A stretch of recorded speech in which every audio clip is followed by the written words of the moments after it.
Hi, this is Dr. Chapelier again. We're in week 5, and we're looking at standard ELCC 6.2. Candidates understand and can act to influence local, district, state, and national decisions affecting student learning in a district environment. 6.2 sounds very lofty, and it sounds like something that you may be thinking, am I really going to be doing that? But as we really get into the bones of 6.2 and into what it actually means, I think you're going to see that it's a very essential standard, and it's something you will be required to do on a regular basis. So let's look at it. Really, 6.2 really deals with your political skill and developing political skill. District leaders face increasingly complex environments that demand political skill. Many times, as a superintendent, sometimes I feel like I am a politician.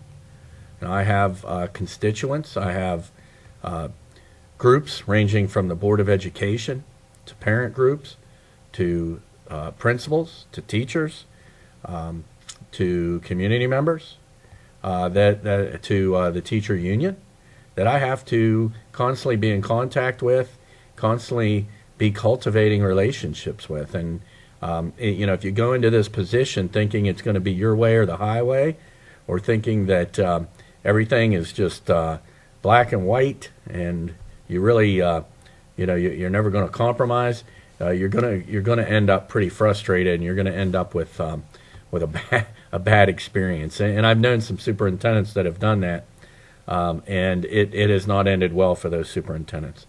And there again, we go back to 6.1 and that law of origin. As you're exercising this political skill, sometimes being a politician is taken in a negative connotation. But realize that in order to get things done, you're going to have to operate in a manner where you will be exhibiting political skill. There's just so many intersections of influences of the larger political, social, economic, legal, and cultural contexts of the school district, that they're complex, and those are the things that often give rise to really highly charged debates, and debates that can be actually commonplace. And some example of those are reading materials in libraries, dress codes, codes of conduct.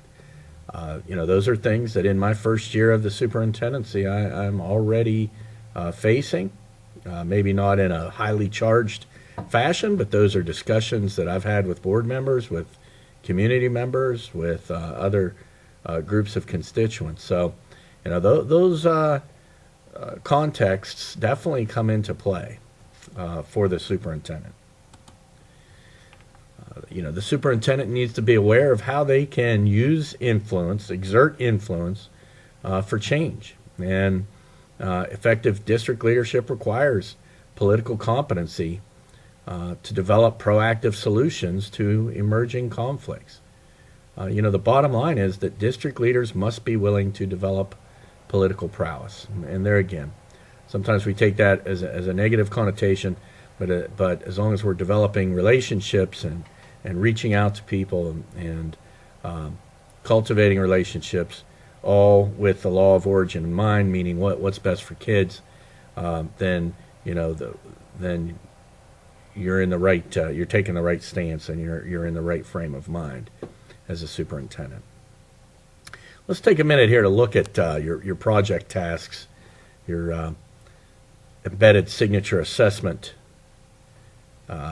tasks. And so we're going to look at project task set A, task 2. Basically,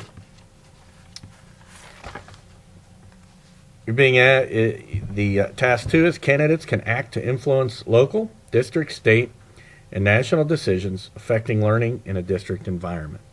So that's our standard.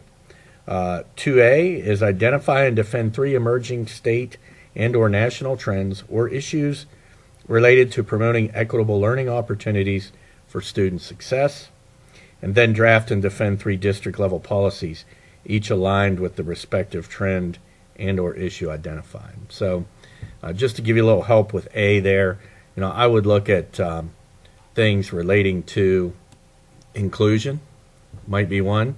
You know, making sure to provide the least restrictive environment for students that have been identified with a disability. That is definitely a trend that relates to promoting an equitable learning opportunity. Another one, it would be the idea of these annual measurable objectives that are on all of our Ohio report cards. And the annual measurable objectives ensure that, or I guess measure the gaps between all the academic achievement of all students and then the academic achievement of subgroups that you have in your district. So there's two right there that you could look at and mull around. There's many, many more. Then Part B asks you, in addition, describe how you, as a superintendent of schools, would act to influence the adoption of these three draft policies by your Board of Education. So there again, looking at, and I put a couple videos of, you know, board relations and board and governance in the content area. Also in your text, you know, you've read a little bit about boards and governance. So in addition, you know, if you look at the PDF, education, the 2011 ELCC district level standards, that PDF that was provided to you on pages 55 through 56, you're going to see some information. So, you know, you just want to say, how are you going to influence the board? How are you going to get the board? Because, you know, you can come up with all the great policies in the world, but if 3 board members out of 5 aren't going to support that policy, then you're going to be stymied, so to speak, and you're not going to be able to get anywhere. And then finally, C, 2C, describe how you, as superintendent of schools, upon approval of the policies by the Board of Education, would communicate the 3 drafted policies to your district building level administrative team and to the president of the teachers union and gain their support of the implementation of the policies. So there again, you know, we have every district, I'm sure, has policy books full of policies that may or may not be implemented. And so how would you, as the superintendent, work with your union, work with your district administration and your building administration in ensuring that the policies are going to be implemented? And there, once again, you know, it's just so important to be able to have build relationships with all of these people in order to effect change, to use your political influence, to use your power as superintendent to implement change. And once again, you know, the story of a superintendent who came in a district, and this superintendent had all the right ideas, all the right things. You know, the initiatives that this superintendent was undertaking were all great initiatives. The problem was that he went into the superintendency with the attitude that he was just going to make it happen, and did not build any kind of consensus among the board, among the teachers, among the school administrators. And so, you know, in the end, it turned out to be a very negative experience for everybody, and especially for the students of that district who had to, you know, endure an ineffective school system because of a poor relationship between the superintendent and the board and the community and so on. So, once again, this is an important standard, and one that when we talk about the using political skill as a superintendent, please don't think of it in a negative respect, but think of it as something that's being done for the betterment of the students.